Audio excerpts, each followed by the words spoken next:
Si vous êtes un vétéran de cette industrie, vous savez déjà que le règne de la reine des cieux, le Boeing 747, a pris fin à un moment donné en 2022, lorsque la dernière production a été livrée à Atlas Air. C'était un événement significatif, avec des ingénieurs de production et des amateurs de 747 sur place, tristement en train de regarder ce dernier lot quitter l'usine. Le règne de la reine était finalement arrivé à sa fin. Où l'était-il ?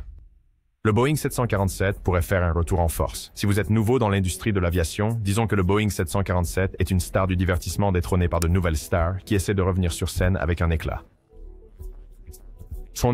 Et elle pourrait bien réussir avec sa taille et sa capacité d'espace intacte, mais avec des changements très notables à ses moteurs. Quels changements? Pour tout comprendre, commençons par le début. Nous utiliserons notre analogie pour expliquer ce difficile historique. Nous sommes dans les années 50, et le monde du divertissement est rempli de célébrités intouchables. Ils sont talentueux et même agréables à regarder, mais ils n'existent que dans les yeux des riches et riches. Toute autre personne ne les voit que sur les pages de magazines. Mais ensuite, une nouvelle étoile monte. Cette star est plus grande que nature, avec une personnalité captivante. Elle a tout, le physique et le talent, mais elle a aussi quelque chose de plus, l'accessibilité. Maintenant, même la classe moyenne peut se permettre des billets pour ses spectacles. C'était le Boeing 747 en 1968. Avant son arrivée sur la scène, voyager en avion était quelque chose que seuls les riches pouvaient se permettre. Mais ses spécifications ont changé cela. Le Boeing 747 est un avion de ligne long courrier à fuselage large, conçu et fabriqué par Boeing Commercial Airplanes, avec une capacité 2,5 fois plus grande que le déjà dominant Boeing 707. Vous savez ce que cela signifie? Cela signifie qu'il pouvait transporter plus de personnes que jeu habituel. Que signifiait ce nouveau développement? Une grande réduction des prix des billets. Puisque les compagnies aériennes pouvaient répartir les coûts du voyage entre plus de les passagers, les prix des billets ont considérablement baissé et le voyage en avion s'est ouvert à une plus grande variété de personnes, en particulier celle de la classe moyenne. Grâce à cela, le Boeing 747 est devenu rapidement populaire, mais ce n'était pas avant 1971, lorsque le 747-200 a été développé, que son véritable potentiel a été découvert, ses moteurs. Le 747-200 était équipé de moteurs plus puissants, ce qui améliorait l'autonomie et la charge utile du Boeing 747. Cela rendait ces avions particulièrement adaptés aux longs vols commerciaux. Le Boeing 747 a été produit avec des moteurs aussi puissants, car il était initialement destiné à servir l'armée et à transporter des marchandises lourdes, voire même des armes comme des bombes. Mais maintenant, en tant qu'avion civil, il pouvait faire bien plus que les autres avions. Cela offrait aux compagnies aériennes des options qu'elles n'avaient jamais eues auparavant. Désormais, non seulement les humains pouvaient voyager par avion, mais les marchandises et le fret pouvaient également voyager en même temps, ou elles pouvaient réaménager les sièges et en faire un avion cargo complet. Toutes les compagnies aériennes le voulaient. Le Boeing 747 leur rapportait beaucoup d'argent et les aidait à rester adaptables aux situations du marché. Donc c'était un succès énorme. Et pendant plus de 40 ans, il a régné dans le ciel. Il y avait 2 autres gros porteurs avant son arrivée. Mais il est vite devenu connu sous le nom de Jumbo Jet original.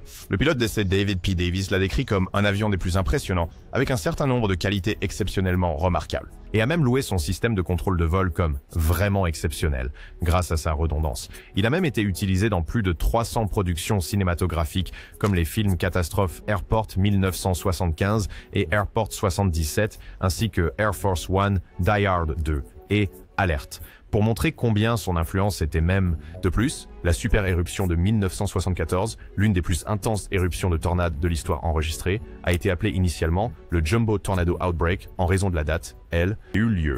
Si vous additionnez le jour de sa survenue à son mois, vous obtiendrez 7. En ajoutant son année, 1974, vous obtenez le numéro de modèle du Jumbo Jet 747. Eh bien, Boeing a continué à développer les capacités duales passagers et fret, et cela a été un succès massif au point que lorsque cette reine du ciel a été déplacée, il était encore massivement acheté par beaucoup des plus grandes compagnies aériennes mondiales comme Avion Cargo.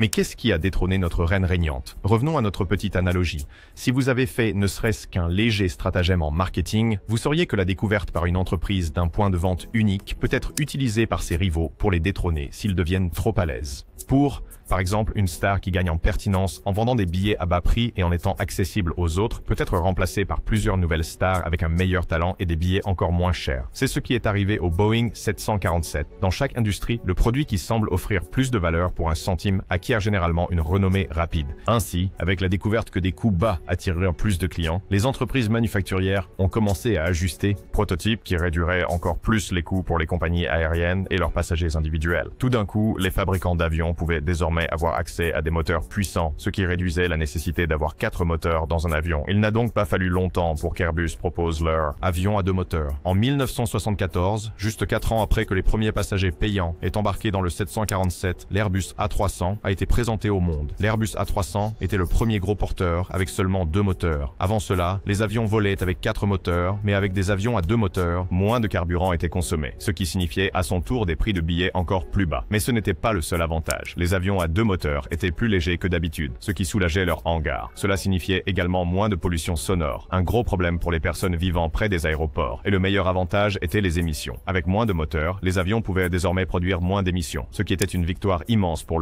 l'environnement. Heureusement pour Boeing, ils ont compris la situation assez tôt et ont lancé leur propre prototype avec 2 moteurs comme bien. Puis, ils ont lentement commencé à détourner leur attention de la production du 747 vers leurs nouveaux produits. Donc, si vous voulez un avion qui est à bien des égards comme le 747, mais avec seulement 2 moteurs, et plus adapté à ce que le marché demande, aujourd'hui, vous devez obtenir le Boeing 787 ou 777.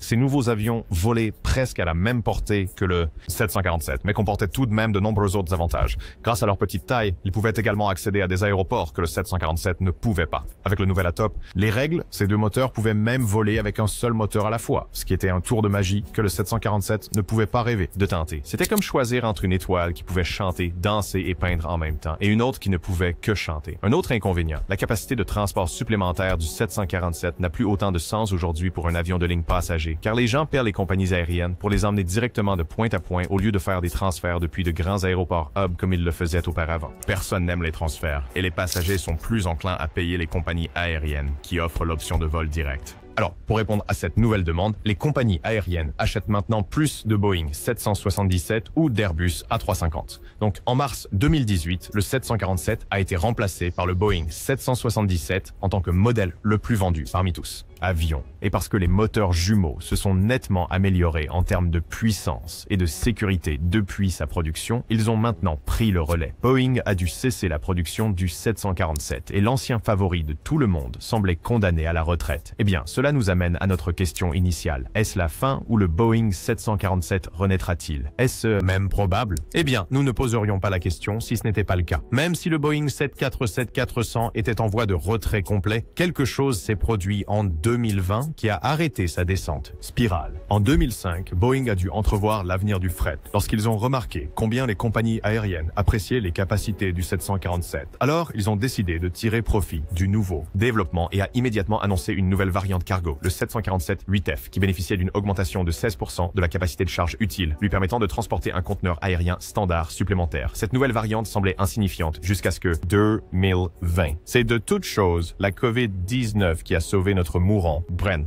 Alors que de nombreuses industries et produits ont souffert de l'arrivée de la pandémie, le Boeing 747 a été l'un des rares à en bénéficier grandement.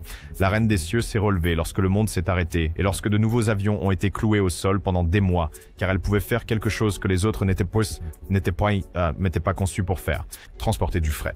Étant donné que les humains étaient confinés et ne pouvaient pas voler, il y a eu une augmentation massive des vols de cargo et de fret. Les entreprises en ligne ont explosé et le Boeing 747 a été utilisé pour transporter de grandes quantités de marchandises d'un pays à l'autre. C'était une meilleure option que le fret maritime, qui est supposé être moins cher, car la pandémie a énormément affecté le transport maritime. De plus, le canal de Suez a été bloqué par un conteneur massif, rendant le passage des conteneurs difficile. Eh bien, même si les conditions de confinement se sont finalement assouplies en mai 2021, la croissance du commerce électronique et les activités manufacturières ont poussé les compagnies aériennes à continuer d'utiliser le 747 pour le fret. Un exemple en est Lufthansa, qui a été l'une des premières compagnies aériennes à utiliser des avions de passagers pour transporter du fret en la cabine. La compagnie aérienne est même devenue l'une des premières à retirer les sièges de la cabine pour augmenter sa capacité de transport. Capacité maintenant, avec un nombre de passagers réduit de 96%, Lufthansa avait déjà plus qu'assez de 747, donc il n'y avait pas besoin de dépenser pour de nouveaux avions. China Airlines a également suivi en exploitant une grande flotte de 18 Boeing 747-400F et 3 Boeing 777F. Ils ont réalisé qu'ils pouvaient s'appuyer sur sa force sur le marché du fret. Ils ont dit qu'ils avaient décidé d'exploiter la capacité de fret sur les 18 Boeing 747-400 cargo pour capturer des parts de marché et rester rentables. Cette stratégie avec le fret les a aidés à obtenir près de 90% de leurs revenus provenant des 3 Malheureusement, la nouvelle utilisation du Boeing 747 n'a pas réduit ces aspects négatifs, qui sont les prix élevés du carburant, les émissions toxiques, la pollution sonore et le reste. Si Boeing veut sauver cet avion et lui permettre de renaître, il devra effectuer une refonte massive de ses moteurs. Mais il y a des nouvelles, selon lesquelles Boeing travaille déjà sur le retour de son préféré, produit. Et cela pourrait être la raison pour laquelle, en janvier 2015, l'armée de l'air américaine a annoncé qu'elle remplaçait son VC-25A par le 747-8 comme le prochain Air Force One. En 2018, la Maison-Blanche a signé un contrat pour le développement de 2 nouveaux avions basés sur le 747-8 Intercontinental qui devait être livré en décembre année. L'avion est également très populaire parmi les gouvernements comme le Koweït, le Maroc, l'Arabie Saoudite, etc. Et même en dehors de ses fidèles adeptes et de ses succès dans le transport de fret, certaines compagnies aériennes ont refusé d'adopter le nouveau modèle de point à point qui nécessite l'achat de ces plus petits avions. Ces compagnies aériennes restent fidèles aux gros porteurs comme le 757 parce que ce serait beaucoup plus coûteux pour elles de construire plus d'aéroports juste pour s'adapter à la nouvelle croissance. Un système. Une compagnie aérienne comme celle-ci est Emirates, qui dispose d'un seul aéroport à Dubaï. Face à tout cela, le 747 pourrait effectivement faire son retour. Boeing semble déterminé à faire un retour massif de leur 747 et à remettre cette reine dans les airs. On dit qu'il travaille sur des changements majeurs qui seraient sans égal. Après avoir vu ce qu'il pouvait faire pendant le Covid, je pense que cela est très probablement réalisable. En fait, il a été dit qu'il y a eu des discussions au sein de Boeing pour moderniser l'avion et le remettre dans le marché. Il est question de trouver des moyens pour améliorer l'efficacité énergétique et moderniser ces systèmes afin d'améliorer la navigation, la communication et la sécurité environnementale. Cependant, c'est là que cela devient intéressant. Comme son principal inconvénient est son moteur, on dit qu'une entreprise travaille sur un moteur suffisamment grand pour peut-être propulser un avion aussi grand que le 747 avec une configuration à 2 moteurs, Rolls-Royce. Maintenant, si vous n'êtes pas un passionné d'aviation, vous vous demandez peut-être quel est le lien avec Rolls-Royce. Eh bien, en plus des voitures de luxe, Rolls-Royce produit également un grand nombre de chars et même des moteurs d'avion. Ils ont même été mandatés au fil des ans pour fabriquer des moteurs par des entreprises aéronautiques, dont Boeing et Airbus. Rolls-Royce a été transparent concernant son nouveau projet de développement de moteur appelé l'Ultrafan. Ce moteur combine un certain nombre d'améliorations, telles qu'un engrenage ventilateur. Cette nouvelle caractéristique permet à l'Ultrafan d'avoir un rapport de dilution de 15:1, le rendant super efficace. Cependant, les moteurs en production, d'après les spécifications que nous avons vues, sont trop grands pour s'adapter à l'actuel double avion. Son ventilateur à lui seul a un diamètre de 140 pouces, soit 3,56 mètres, ce qui est énorme, 12 pouces de plus que le moteur du 777 et de l'Airbus, à 350.